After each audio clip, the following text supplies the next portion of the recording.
1. I'm Maurice Dubois. And I'm Christine Johnson. First at 5 today, it was a tearful remembrance of a life lived to its fullest.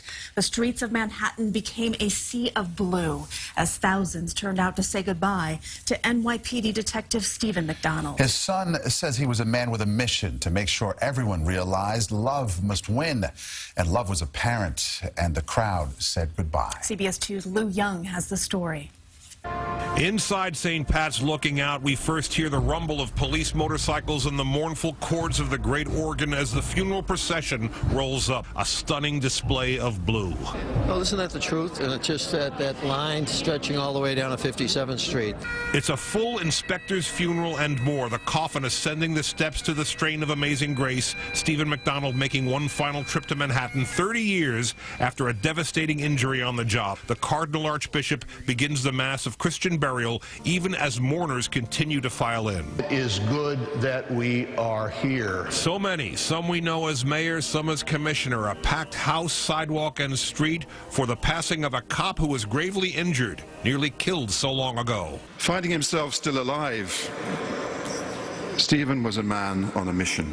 It was the summer of '86. The cops on the case remember despairing for their brother officer and thirsting for justice, perhaps vengeance. Stephen McDonald surprised them twice. From day one, we never thought that Stephen was going to survive. The amazing thing, the miracle of the whole thing is that Stephen pulled through. And then when he was able to finally speak, the first thing he did is forgive the kid.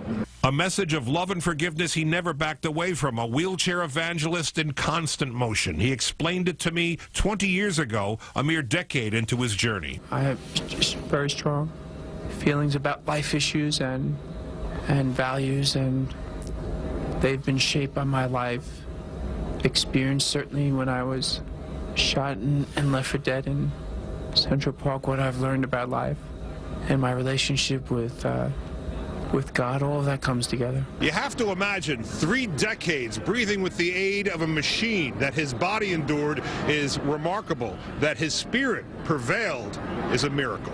Arguably, his life was shaped as much by those 3 bullets fired by that 15-year-old boy as by 3 words he famously expressed afterwards: I forgive him. Imagine how easy it would be to fall into self-pity, to lose any sense of hope or energy, to simply recede from everyone around you.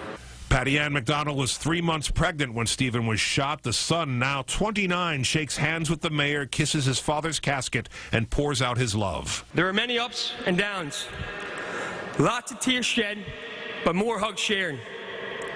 He was the greatest man that I could ask to be my father. My dad wanted to make sure his time on earth was not wasted.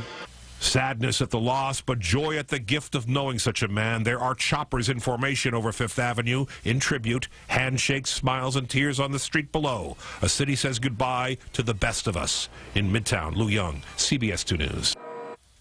And Detective McDonald was buried at Holyrood Cemetery in Westbury, Long Island.